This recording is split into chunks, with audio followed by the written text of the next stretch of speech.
Hello everyone, my name is Miranda. Today I'm going to be making a video about how I was diagnosed with a connective tissue disorder called Ehlers-Danlos syndrome. I guess a little bit of background about me. I'm a registered nurse and I'm a physician assistant student currently.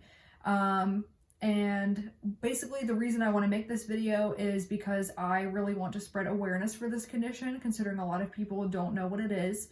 And it's actually a lot more common than we think it is. And another reason I want to make a video is because if it weren't for YouTube and if it weren't for Amy Lee Fisher making a video on YouTube about how she was diagnosed, I wouldn't be here with my diagnosis today. So let's jump right into it.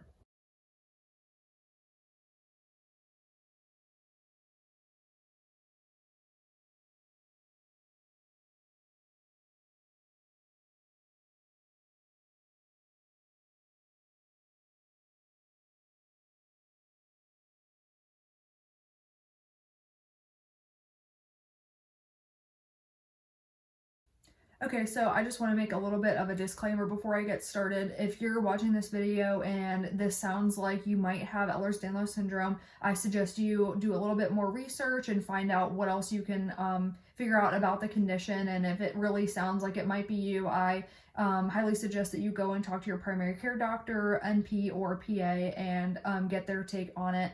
And just remember, if you really think that you have this condition and they kind of put you down, just remember that there are other doctors and healthcare workers that you can go to. So starting in childhood, I guess I noticed that I was a lot more clumsy than the other children. I was really unathletic, and I still am. I'm not coordinated at all. Now I know that's related to EDS because we have poor proprioception. So we can't really in space figure out where our limbs are all the time, and so it's really common to be really clumsy and fall a lot or be uncoordinated when you're a child with EDS. Then at some point when I was about 10 years old, I was on the bike trail with my dad riding my bike, and we had got off the bikes and to get ice cream, and I was standing in line, and all of a sudden my vision started to go black, like I got tunnel vision, and I felt really nauseous and just felt like complete crap. And I was like, oh my God, Dad, I have to go sit down right now. And so I sat down and everything was okay. I didn't pass out or anything, but my dad had to get a giant stick and push me back the entire way. I've learned to find out that it's probably because I have something called postural orthostatic tachycardia syndrome, and that is also referred to as POTS. And that is very common in the EDS population. About 25 to 30% of people with POTS have EDS, and about 80% of people with EDS have POTS. And I will make a whole separate video about that just because it's a whole other thing in and of itself. So I'm not going to get into too much detail about it, but I think it's a really big part of my journey to my diagnosis of EDS.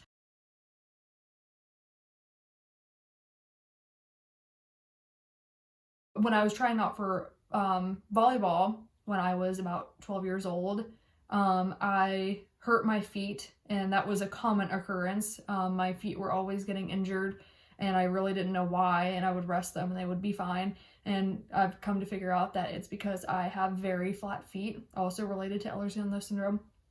So then later throughout my childhood, I realized I could do some cool stuff with my body, and so I was doing party tricks quite often to amuse my friends. I would pop my shoulder out of place, and even seeing it would freak people out, but then I would have them feel it, and then that would freak people out even more. And then also I noticed I had really bendy fingers, so I would bend my fingers in all sorts of different ways, and that would also freak people out quite a bit.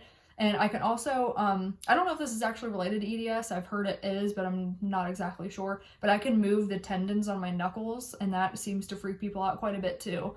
In addition to that, I noticed that I had these little bumps on my wrists and my heels, and they just, like, if I put pressure on my wrists, they're like little bubbles that pop out. And I've come to find out that those are herniations of fat through the connective tissue, and the ones on the heels are called pisogenic papules, which is a sign of EDS. And I just thought I just, had this weird thing on my wrists and heels. And I will say that those are pretty common in the general population, especially in very overweight people. The more weight that you have, the more likely you are to have little herniations through your fat. So just if you have those, that's not, it is pretty common, but it is one of the indicators of EDS.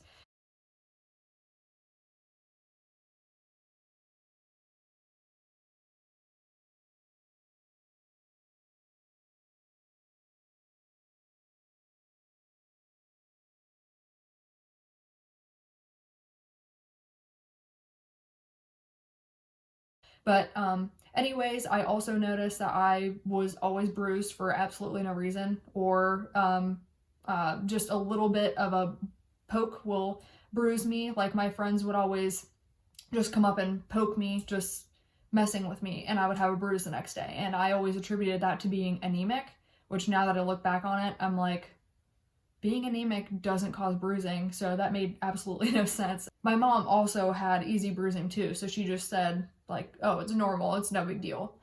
Another thing that I had noticed throughout my childhood, or I notice now looking back on it, before puberty, I had stretch marks all over my lower back, and it's very uncommon to have horizontal stretch marks on your back. Of course, I didn't know that at the time, but I have a lot of stretch marks on my back. I have some on my stomach, and on the sides of my hips too. That's another indicator of Ehlers-Danlos syndrome. Another thing I was always told when I was a kid was people would feel my skin and they would be like, oh my God, this is so soft. And to this day, people still say that, but I've never used lotions or skincare products.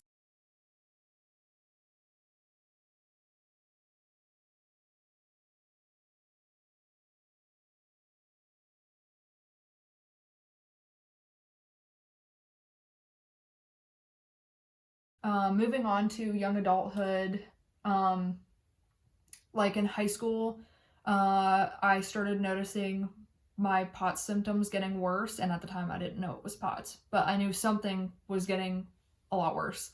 I would go tanning after I worked out, and I would be in the stand-up bed, and I would almost pass out every single time, and for some reason I thought it was normal, or I didn't think it was that big of a deal.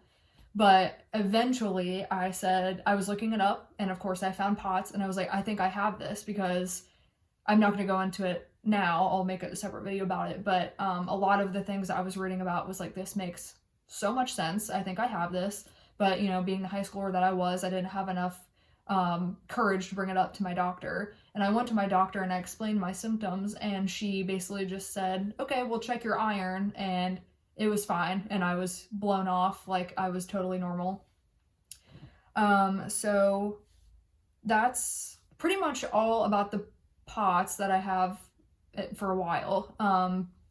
So another thing that I noticed throughout my young adulthood was when I would get my nails done. The nail tech would always, no matter who it was, they would always comment on how flimsy my fingers were. And I remember the last time I got my nails done, she grabbed my finger and she was like, oh my God, look. She was like, oh, what? And I was like, yeah, I know, it's fine. Like, and I didn't know I had EDS at the time, so I was just like, yeah, that's just how I'm made, whatever. So, when I was about 20, I started to go through a lot of weird medical stuff. I'm not going to go into it because it's a long story. It was like 2 years worth of just nonstop testing and doctors. But anyways, I was diagnosed with neutropenia. I was also diagnosed with supraventricular tachycardia. And my form is called atrioventricular nodal reentry tachycardia, or AVNRT, and that is a form of arrhythmia. And then I also was diagnosed with tricuspid valve regurgitation.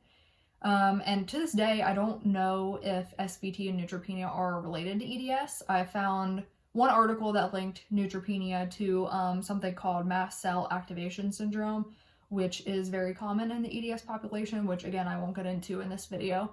And at that time, I had tons of autoimmune diseases ruled out, which is something that's very common in someone going through the process to get diagnosed with EDS. So I had all those ruled out. I don't have RA, lupus, Crohn's, etc. I had a couple of lymph nodes taken out. You can see one of the scars right here. Both of the scars that I have are sunken and a little bit widened. This one isn't too bad, my other one's a lot worse, but those are considered atrophic scars.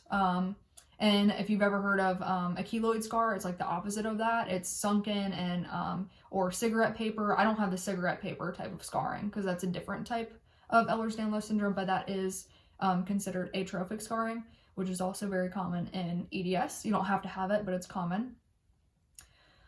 So anyways, fast forward a little bit, around 21, I started to get a lot of SI joint pain. So if you don't know what the SI joint is, you have your pelvis that has the hip bones on it. And I'll try to insert a picture around here just to make it a little bit easier to illustrate. Diagnosed with SI joint dysfunction, which means that sacrum is just moving. It's constantly subluxing and it's not stable at all. And of course that causes a lot of pain. So I got diagnosed with that through a chiropractor. I was in so much pain. I was like, I just feel like I need to crack my lower back and it'll be fine. And of course I could not figure out how to put my sacrum back into place. I didn't know that was the problem at the time. But I went to the chiropractor, had some x-rays done. I was diagnosed with SI joint dysfunction. And then scoliosis and lumbar arthritis. So the lower vertebrae in my back have a little bit of arthritis, which was uncommon for that young of a person. And then also you're supposed to have a curve going backward in your neck, and mine was completely straight, which was abnormal. So the SI joint dysfunction and scoliosis is a result of really loose ligaments and tendons.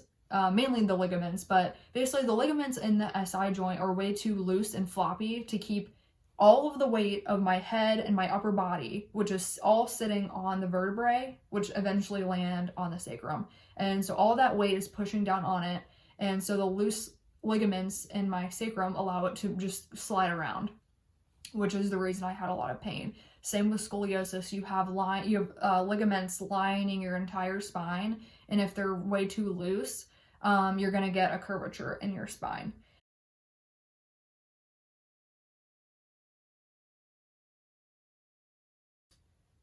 And then my chiropractor always mentioned how easy it was to adjust me. Every single time he was like, wow, that was really easy. And now I know it's because my ligaments are too loose, and now it makes so much sense. Other things that I had going on were a lot of migraines and other chronic headaches, which is very common in Ehlers-Danlos syndrome because of the instability in the neck. Can cause a lot of headache issues. And then I was also diagnosed with something, this is probably a little bit of TMI, but if you're watching this, you're probably looking into getting diagnosed with Ehlers-Danlos syndrome, or you're just curious, so whatever, TMI, who cares.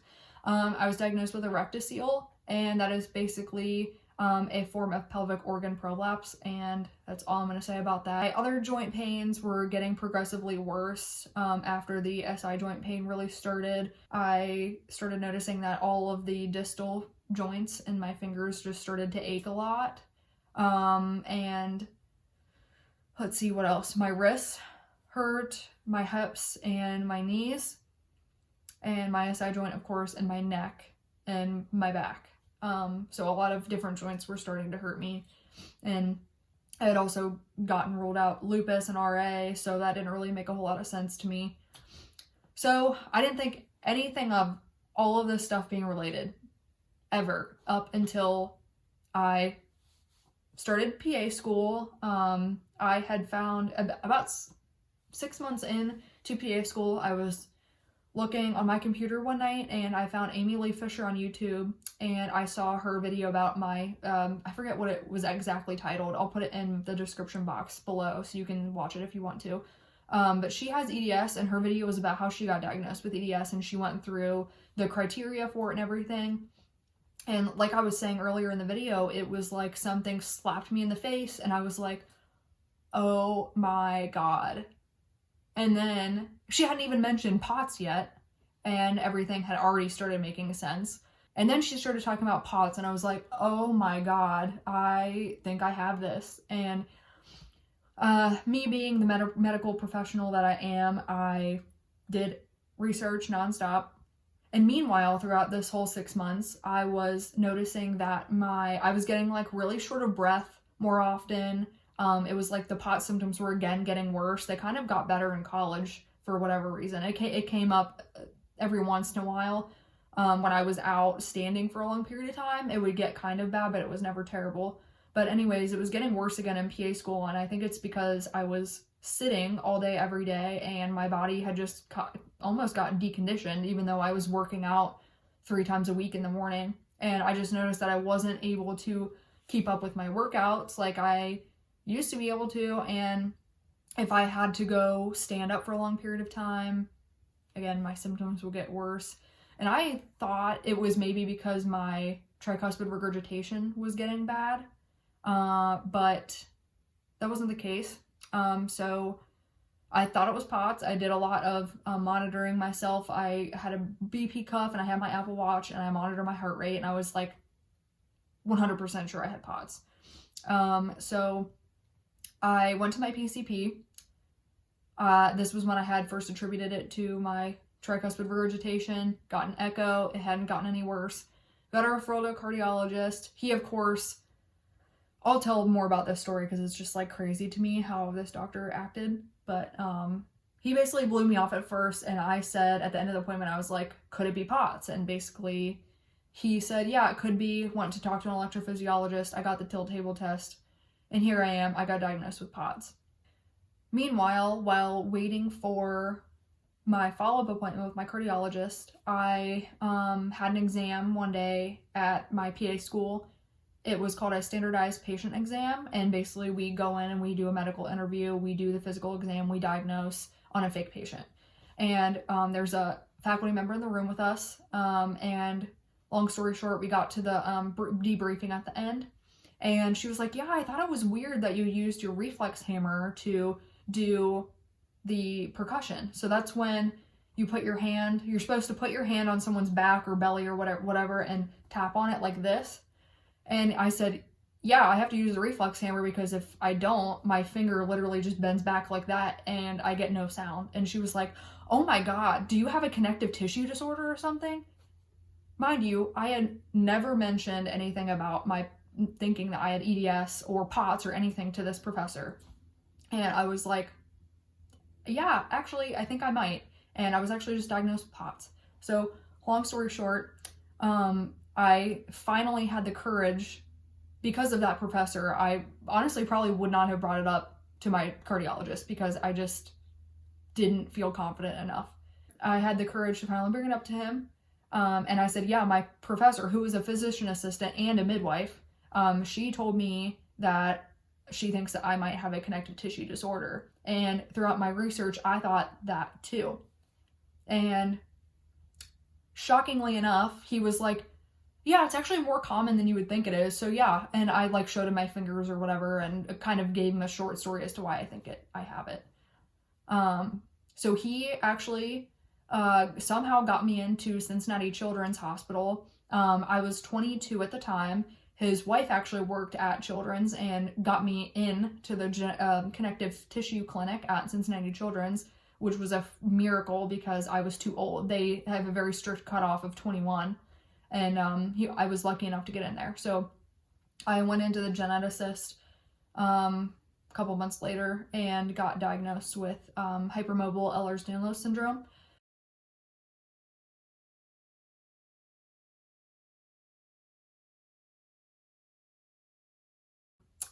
I will probably make a separate video about the details of my genetics appointment because I know a lot of people are curious about the details and how I prepared for it. From my genetics appointment, she basically referred me to physical therapy for all the pain that I was having to strengthen my joints, or orthotics for my really flat feet. Then she referred me to an adult EDS specialist because she couldn't see me anymore because I was too old. She just wanted to confirm the diagnosis. So then I got referred to an EDS specialist. I saw him, and actually, backing up a little bit, after I got diagnosed with EDS, I started noticing that I was getting random hives, and I won't talk a whole lot about that, but that can be an indicator of mast cell activation syndrome, and I brought that up to my new EDS doctor, and he basically told me I probably have mast cell activation syndrome, but it's so hard to diagnose. He was like, the treatment is pretty benign, so we're just going to treat it now. If the treatment doesn't work, then we'll test for mast cell activation syndrome, and the treatment has been working. So anyways, that is the story of how I got diagnosed with Ehlers-Danlos syndrome, and I hope everything that I mentioned throughout this video was clear. And if you have any questions, please feel free to contact me or leave a comment. I would be happy to answer them. And like I was saying, I would love to make more videos about POTS, my genetics appointment, and the other forms of Ehlers-Danlos syndrome, and all about Ehlers-Danlos syndrome as a precursor to this video, in case you don't know exactly what Ehlers-Danlos syndrome is. So thank you so much for watching. Bye.